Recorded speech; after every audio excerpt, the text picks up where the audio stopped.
when they made the decision to extend Daniel Jones, the popular opinion around that, and I'm sure you had it as well, and I did, that's a bad idea.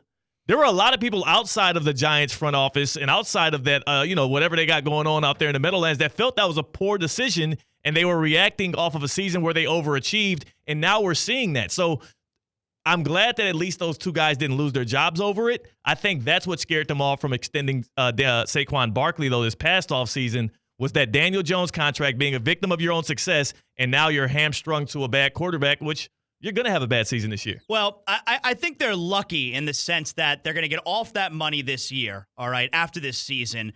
And if you look back at this past draft, they had the number 6 overall pick, I think it was. People wanted them to select a quarterback. Don't select a quarterback just because you feel like you need a quarterback. If you can get the guy you want, fine. And remember, I think they tried to trade up. Trying to get Drake May. Right, they were interested in Drake May. Okay, the Patriots weren't interested in trading. Fine. Don't select a guy just because you have to select a guy. So take Malik Neighbors. Malik Neighbors was clearly a really good player. And this is going to wind up working out well for the Giants because they get Neighbors instead of a quarterback that maybe they didn't love. And now they're going to have a very high pick next year. Yep. And you got probably, I think it's going to be 5 first-round quarterbacks next year. Yeah, you're soaked in on college football. Who are you most high on? Cam Ward guy here. I'm a Miami fan. Cam Ward. So Cam Ward's up there. If they can't get their hands on Cam Ward, who's next? Because I feel like Quinn Ewers took a step back. I don't like Carson Beck as a first-round quarterback.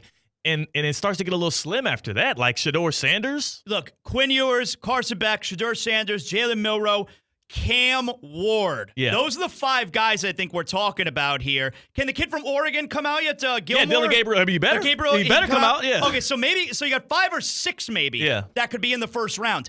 For me, it's Cam Ward. I'm watching every Saturday a professional quarterback playing with the Hurricanes. He is so cool. He is so calm back there. There's not a single throw he can't make. Smart decisions.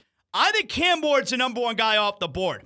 Shedeur Sanders, could he be the guy that's number 1? I guess it depends on the team, but you got a lot of good options there. If you're a team like the Giants, I think Cam Ward is the most NFL ready of those guys. So the Giants are going to be in line, likely to pick one of those guys in the NFL draft, but they are in this position because they were victims of their own success. They regret paying their quarterback, and that was Daniel Jones following that 2022 season. The question today, Zaz, is which franchise is going to be next to regret paying their quarterback? Either a team that paid them this offseason or are likely to pay a quarterback very soon. Which NFL franchise is going to be next to be in the Giants' position and feel like, damn, why the hell did we fool ourselves into paying that man? And to me, I'll tell you right now, before I tell you about Baptist Health, it's going to be the San Francisco 49ers with Brock Purdy. I was going to say, that's going to be a popular answer. Yeah. So hit us up on the Baptist Health Hotline. Let us know yours, or you can jump in the YouTube chat at Theo Speaking, the YouTube chat presented by Prize Picks. Hit us on the Baptist Health Hotline, though, 888-760-3776, 888-760-3776. Who's next to regret paying their quarterback like the Giants are sitting in a pool of regret right now? Are you experiencing foot and ankle pain and need to see an expert in the field? Baptist Health Orthopedic Care has a team of foot and ankle orthopedic surgeons and specialists who are regarded as leaders in their specialty. Visit baptisthealth.net/ortho to learn more today. Baptist Health Orthopedic Care combines its resources of experienced physicians and leading-edge treatments and technology to provide advanced orthopedic, foot and ankle, joint replacement, spine, and sports medicine care. Visit baptisthealth.net/ortho for more information today. Baptist Health Orthopedic Care has offices conveniently located in Palm Beach County, right on through the Florida Keys. Learn more by visiting baptisthealth.net/ortho.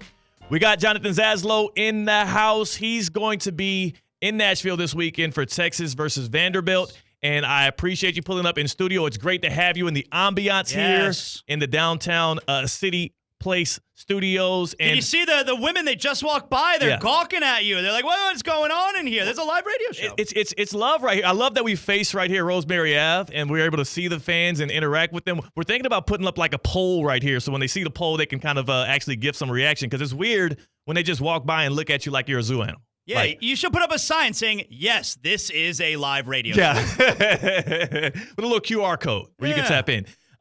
So for you, Zaz, you're in line with me. The 49ers feel like that next team that can be. It's going to be a popular answer. I'm good with paying Purdy. I believe I have seen enough out of him to say this is a guy you could win with. And that's what it boils down to. It doesn't boil down to, hey, is he a superstar and that's why we're going to pay him? No, it's, can you win with this guy? Well, this is the going rate for a quarterback that you're going to sign to that second contract. I believe you can win with Purdy. I think I've seen enough. But if I'm going with a guy who currently has the contract, for me, it's Trevor Lawrence. I knew you were going to go there. Well, because it's the right answer. For me, I'm going Trevor Lawrence. You know, everything that we see out of Jaden Daniels right now is what we were supposed to see out of Trevor Lawrence. And we weren't supposed to see this out of Jaden Daniels right now. But the play that we're seeing right out the gates from Jaden Daniels is what Trevor Lawrence was supposed to be. I think what we're going to see now the rest of the season from Caleb Williams is what we were supposed to see from Trevor Lawrence. We're in year number 4 of Trevor Lawrence now. You can't keep blaming Urban Meyer for holding him back in his rookie year. It was forever ago. Trevor Lawrence is, look, if you put a lot of great players around him, probably be fine. But for me, he is as average as it gets. I don't see anything special there at the pro level. But they named the stadium after him. Oh, come on. Nobody cares. Nobody cares. What do you do with Trevor Banks Stadium if you get rid of the court? Like, that is a bad situation for Jacksonville.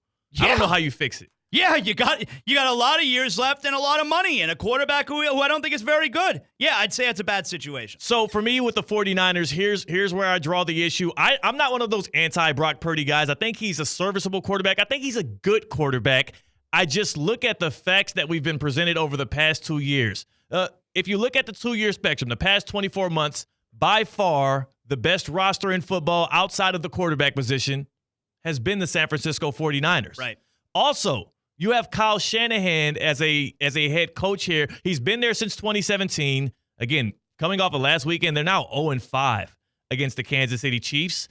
2 of them in the Super Bowl. Part of that, again, and kudos for making the Super Bowl. Part of that is the discrepancy between who Kyle Shanahan has had at quarterback and who the Chiefs have had at quarterback. And I think the bar for him now is no longer just making the title game. I think he kind of wants to win one. And I don't see Brock Purdy being that guy that can get them over the hump, those ads, mainly because of this. Patrick Mahomes, APY, making $45 million a year right now. That's why the Chiefs are able to continue to retool that roster and keep talent around him. With all of the injuries that piled up on the Niners right now, and Purdy has a chance to prove himself, show us how well can you do when the circumstances aren't perfect, we're going to get a glimpse of what it's going to look like when you have to pay Brock Purdy north of $50 million a year. That's very fair. So he has his chance to prove he deserves that kind of a contract. I don't see it happening. I don't see the Niners making the playoffs this year. And also, if the Niners fool themselves into extending Brock Purdy, did you see the Bill Barnwell number over the offseason? No. He was saying like $65 million a year. Is that more than what Dak is getting? That's more than anybody. That would be more than Dak, too. I don't think it's going to get that crazy. But even anywhere close to $60 million a year for Brock Purdy, the opportunity cost there where you have to pull back on what you can surround him with will be too costly for me to believe the Niners are going to. So what are you going to do now? Go back to the Super Bowl with a less talented roster and the same quarterback, and we expect a different result? No, that's very fair. Now, look, this season's a lost season. They're not making the playoffs. This season's over with.